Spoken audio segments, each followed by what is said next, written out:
لوگ آج پوچھتے ہیں کہ حسن اخلاق حسن اخلاق کا مطلب کیا ہے؟ آسان انداز میں حسن اخلاق کا مطلب یہ ہے کہ آپ کسی کا دل نہ توڑیے، کسی کیفیت میں، کسی حالت میں، کسی کے وجہ سے کسی کا دل نہ توڑو۔ یہ خیال رکھو کہ اس جملے سے میرے یا کسی کو زحمت ہوگی، تکلیف ہوگی، وہ جملہ نہ کہنا۔ تو پہلے حدیث ہم نے سنی ہے کہ حضور پاک نے فرمایا کہ مومن وہ ہوتا ہے جو کہتا ہے تو اچھا کہتا ہے، بھلا کہتا ہے، ورنہ خاموش رہتا ہے۔ اس کا خیال رکھیں کہ آپ کے کسی کام، کسی جملے سے کسی کا دل نہیں ٹوٹنا، یہی حسن اخلاق ہے۔ برادران عزیز، اب ہم نے جان لیا کہ حسن اخلاق سے حضور پاک کا قرب حاصل ہوتا ہے، حسن اخلاق سے ہمیں صائم و قائم کا درجہ ملتا ہے۔ اسی طرح حضور پاک نے ارشاد فرمایا کہ وہ شخص جو حسن اخلاق والا، سب سے زیادہ اگر میزان پر کوئی چیز بھاری ہے، حدیث پاک غور سے سنیں، حضور پاک ارشاد فرما رہے ہیں کہ میزان پر، میزان کسے کہتے ہیں؟ وہ ترازو جو قیامت کے دن ہمارے اعمال کو تولے گا، جس کے ذریعے سے ہمارے اعمال کا جائزہ لیا جائے گا، اور جہاں پر ہمارے اعمال کا حساب و کتاب ہو کر فیصلہ اور نام اعمال بنا کر ہمارے ہاتھ میں دیے جائیں گے، اسے میزان کہتے ہیں، جہاں ہر ایک کا عمل، ہر ایک کی اچھائی اور برائی کا فیصلہ ہونے والا ہے، وہ میزان کہتے ہیں۔ اور جس کا پلڑا وہاں پر سیدھے ہاتھ کو چھپ گیا تو پھر وہ کامیابی کی طرف جائے گا، اور جس کا پلڑا بائیں ہاتھ کو چھپ گیا پھر وہ ناکام کہلائے گا۔ اب وہاں پر حضور پاک فرماتے ہیں کہ میزان میں، نیکیوں کے پلڑے میں سب سے زیادہ بھاری کوئی چیز ہے، ہمارے ذہن میں کیا آتا ہے؟ میزان میں سب سے زیادہ بھاری کیا ہوگا بھائی؟ لوگ کہتے ہیں بھائی نماز ہوگا، کیونکہ نماز فرض ہے، نماز یہ اللہ کی عبادت ہے۔ تو ہر ایک اگر کسی سے پوچھا جائے خالی اس ذہن آدمی سے، اگر اس یعنی مضمون سے ہٹ کر یوں ہی پوچھ لے تو کہے گا شاید کہ نماز ہو، شاید کہ روزہ ہو، شاید کہ زکوٰۃ ہو، شاید کہ حج ہو، شاید کہ قرآن کی تلاوت ہو، شاید ذکر اللہ ہو، شاید کہ لوگوں پر خیرات صدقات ہو۔ ایسے بہت سے اعمال آدمی کے ذہن میں آئیں گے کہ جس سے میزان میں ہمارا پلڑا نیکیوں کی طرف جھک جائے، اور اس کی کثرت سے میزان بھر جائے۔ لیکن آقا فرماتے ہیں، حضور پاک صلی اللہ علیہ وآلہ وسلم ہمیں سمجھاتے ہیں کہ مزاج پروردگار کو سمجھو، رب کی مزاج کو سمجھو، رب تم سے کیا چاہتا ہے وہ جانو، اور فرماتے ہیں کہ میزان میں سب سے زیادہ اثقل، سب سے زیادہ بھاری کوئی چیز ہے وہ حسن اخلاق۔ کیا فرمایا؟ میزان میں سب سے زیادہ بھاری کوئی تمہارا عمل ہے، کوئی چیز اللہ کے پاس سب سے زیادہ معتبر ہے تو وہ اچھے اخلاق ہے۔ یہاں پر ایک چیز بتائی جا رہی ہے کہ نماز یہ حق خدا کا ہے، روزہ حق خدا کا ہے، زکوٰۃ حق خدا کا ہے، حج حق خدا کا ہے، قرآن پڑھنا حق خدا کا ہے، لیکن اللہ فرما رہا ہے کہ اگر تم میری نمازوں میں کچھ کوتاہی کر دو شاید کہ میں تمہیں معاف کر دوں گا، اگر تم سے روزوں میں کوئی کوتاہی ہو جائے رب معاف کر دے گا، اگر تم زکوٰۃ ادا کر دو اور اس میں کچھ قلت و کمی ہو جائے رب معاف کر دے گا، حج ادا کیا کچھ ارکان میں آگے پیچھے ہو جائے صدقہ دے دو رب معاف کر دے گا۔ یہ اللہ کا حق ہے، یہ حقوق اللہ ہے، اللہ اس پہ خیال رکھ سکتا ہے، یہ اس کا حق ہے، وہ ارحم الراحمین ہے، وہ رحم کرنے والا رحم کر دے گا۔ لیکن اگر کوئی بندوں کے حق پہ کوتاہی کرتا ہے رب اسے معاف نہیں کرتا۔ برادران عزیز، آپ کو ہم کی بات جاننی چاہیے کہ ہم کو پسند ہے وہ بندہ جو اخلاق والا ہے. بندے کے اخلاق رب کو سب سے زیادہ پسند ہے. سب سے زیادہ میزان میں کسی کو اللہ نے اہمیت دی, سب سے زیادہ وزن کسی کا رکھا تو وہ بندے کے اس کے اخلاق کا رکھا ہے. اور اس کی اور ایک وجہ یہ بھی بتائی جاتی ہے کہ اس کے اخلاق کسی ایک وقت کے ساتھ نہیں ہوتے کہ صبح کر دیا تو شام میں معاف, ایسا نہیں. اس طریقے سے آپ کو زندگی گزارنی ہوگی کہ آپ اخلاق کے پیکر ہو, آپ کا کسی بھی نزلہ کسی بھی وقت کسی کا دل نہ ٹوٹے,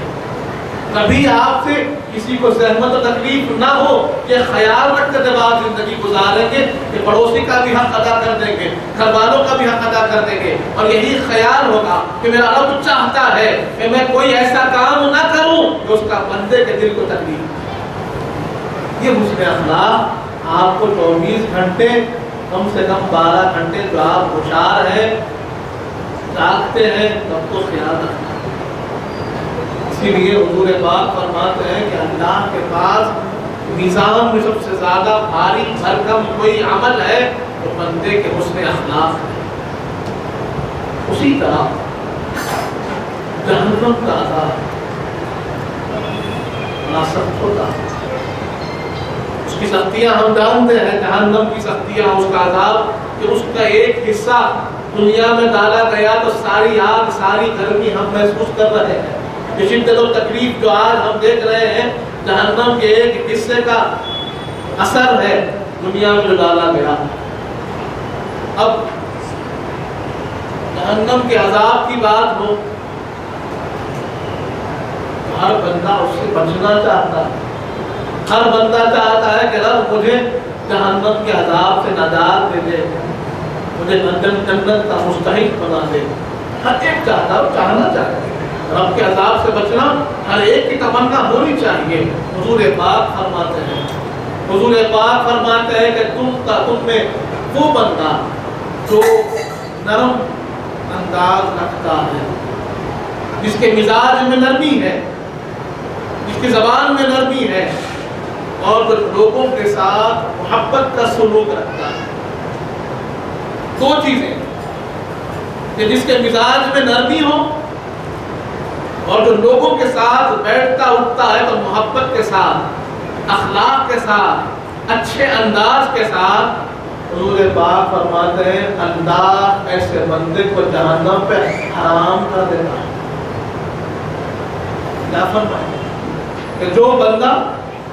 لوگوں کے ساتھ محبت سے رہے اور جس کے مزاج میں نرمی ہو, اخلاق ہو, اللہ اس بندے کو جہنم پہ حرام کر دیتا ہے کہ اب وہ جہنم میں نہیں جائے گا. اس کی وجہ اس کے حسن اخلاق ہوں گے, اس کی محبت ہوگی, اس کی نرمی. برادران عزیز, آج جہاں ہم اس ایسے معاشرے میں رہ رہے ہیں کہ جہاں پر لوگوں کی نرمی ان کی کمزوری سمجھی جا رہی ہے, لوگوں کے اخلاق ان کی نادانی سمجھی جا رہی ہے, وہیں پر حضور پاک فرماتے ہیں کہ اپنے اخلاق کو کم نہ جانو, اپنی مزاج کی نرمی کو کم نہ جانو. اگر لوگ نہ پہچانے کوئی بات نہیں, تمہارا رب تمہارے اس اخلاق کو پہچانتا ہے اور مقام یہ دے گا کہ جہاں تمہارے مزاج میں نرمی نہ ہو, جہاں تمہارے الفاظ میں نرمی ہو, سختی نہ ہو, اور تم اپنے الفاظ سے کسی کو تکلیف نہ دیتے ہو, لوگوں کا دل رکھتے ہو, لوگوں سے محبت سے بات کرتے ہو, اگر کوئی شدت بھی کرتا ہے اسے معاف کرتے ہو, تو پھر رب تمہیں جہنم میں حرام کر دے گا, تمہارا ٹھکانہ جنت بنا دے گا. اس سے بڑھ کر کیا ہو گیا جناب عزیز کہ اخلاق سے ایمان مکمل ہو رہا ہے, اخلاق سے حضور پاک کا قرب ہمیں حاصل ہو رہا ہے, اخلاق سے میزان میں وزن بڑھ رہا ہے, اخلاق سے ہمیں صائم و قائم کا جو ہے درجہ مل رہا ہے, اخلاق کے ذریعے جہنم سے دوری, جنت سے قرب حاصل ہو رہا ہے, اور اخلاق کے ذریعے ہمارا رب ہم سے راضی ہو. اس سے بڑھ کر کیا ملے, پھر کرنا کیا ہے. حدیث پاک میں آتا ہے تمہارا مسکرانا بھی اپنے بھائی کے لیے حسن اخلاق ہے. کچھ نہ کرو, جسے عرض کیا نا دل نہ توڑو, یہ لوگ تو مسکراتے ہیں. اخلاق یعنی نرمی سے بات کرو, اچھائی سے بات کرو, ورنہ اپنے کام کو مصروف کرو. کوئی بات نہیں، اگر ہم اس کو اپنی زندگی کا حصہ بنائیں تو یقیناً کامیابی کے راستے پر کامیاب ہوں گے، صحیح راستے پر آگے بڑھ جائیں گے، اللہ کے قریب سے قریب ہو جائیں گے، حضور پاک کی عنایت ہمیں حاصل ہو جائے گی اگر ہم لوگوں کے ساتھ اچھے اخلاق سے رہیں۔ اور پھر ایک مرتبہ میں عرض کر رہا ہوں کہ آدمی کے اخلاق پہچانے جاتے ہیں اس کی شدت میں، اس کے غصے میں، اس کی پریشانی میں۔ اچھا ہے تو اچھا ہی رہتا ہے، لیکن غصہ آ جائے وہاں معلوم ہوگا کہ وہ اخلاق کو نہیں چھوڑتا، کوئی تکلیف پہنچ جائے وہاں معلوم ہوتا ہے کہ وہ اخلاق کو نہیں چھوڑتا، وہاں اس کا امتحان ہوتا ہے کہ وہاں پر وہ اللہ کے احکام کا خیال رکھے، حضور پاک کی سنتوں کا خیال رکھے، اور اگر ہم کہیں پر کمزور پڑ جائے تو ہماری نگاہ فوراً حضور پاک کی سیرت پاک پر پڑے، اس نگاہ وہاں پر جب نگاہ پڑتی ہے تو ہمیں ہدایت ملتی ہے کہ حضور پاک کو کتنی شدتیں ملی، حضور پاک کو کتنی تکلیفیں ملی، حضور پاک کو لوگوں نے کیسی کیسی زحمتیں دی، لیکن کبھی آپ نے اپنے اخلاق کو نہیں چھوڑا، کبھی آپ نے اپنی گفتار کو نہیں چھوڑا، اپنے انداز کو نہیں چھوڑا، ہمیشہ لوگوں کی زحمتوں کو رحمتوں سے جواب دیا، لوگوں کی تکلیفوں کو ہمیشہ اپنی مسکراہٹوں سے جواب دیا، اور بتا دیا کہ ساری طاقتیں، ساری قوتیں جس ذات کے ہاتھ میں تھی وہ ذات نے اخلاق نہیں چھوڑے، تو ہم بھی ان کے غلام ہیں، ہم اخلاق کے نہیں۔ یہ چیز ہمیں غور کرنی ہوگی، اور یہ ایک دن میں حاصل ہونے والی نہیں ہے، اس کے لیے ہمیں ہر روز کوشش کرنی پڑے گی، ہر روز اپنے آپ کو جانچنا پڑے گا، روکنا پڑے گا کہ نہیں یہ اخلاق کے دائرے کے باہر ہے، یہ اللہ پسند نہیں کرتا، زبان کی تیزی، ہاتھ کی تیزی اللہ کو پسند نہیں، اللہ کو پسند نہیں، کسی کا دل توڑنا اللہ کو پسند نہیں۔ برادران عزیز، اس کو توجہ دے کر اگر ہم اپنی زندگی میں شامل کریں تو یقیناً اللہ راضی ہوگا، حضور پاک صلی اللہ علیہ وآلہ وسلم ہم سے خوش ہوگے، ہماری آخرت کا سامان ہے۔ تو ایک مومن اخلاق والا ہوتا ہے، اس بات اس کے اخلاق کم ہے وہ ایمان سے دور ہو رہا ہے، اس بات کو جاننے کی ضرورت ہے۔ تو اسی کے ساتھ کوشش کریں کہ اپنی زندگی میں اخلاق کو شامل کریں، کردار کو شامل کریں، اچھی گفتار کو شامل کریں، نرمی اور محبت کو شامل کریں۔ اللہ تعالیٰ سے دعا مانگیں جب تک امداد سلام پر ایمان پر دے وقت نظام پورے پاک صلی اللہ علیہ وسلم کا دیدار نصیب فرما، میں نے اور سارے کو توفیق اور اجلال بنا، ہمارے گناہوں کو معاف فرما، ہمارے گناہوں کو نیکیوں میں تبدیل کر دے مالک، ہم میں جو پریشان حال ہے ان کی پریشانیوں کو بھی فرما، ہم میں جو بیمار ہے انہیں شفا کاملہ عطا فرما، ہم میں جو مخلوق ہے ان کو سب کو عطا فرما، جو بچی اور بیٹی ہوئی ہے ان کا نصیب نیک فرما، جن کی شادیاں ہو چکی ہیں ان کی زندگیوں میں خوشی عطا فرما، جو کچھ کہے ہیں جو کچھ سنے ہیں اس پر عمل کرنے کی توفیق عطا فرما۔ حضور پاک صلی اللہ علیہ وآلہ وسلم کا سچا غلام بننے کی بنا، اہل بیت اطہار کا غلام بنا، صحابہ کرام کا چاہنے والا بنا، اولیاء اللہ کا چاہنے والا بنا، ان کے بتائے ہوئے راستے پر چلنے کی توفیق عطا فرما۔ وصلی اللہ تعالی علی خیر خلقہ سیدنا محمد وعلی آلہ وصحبہ وسلم، الحمد للہ۔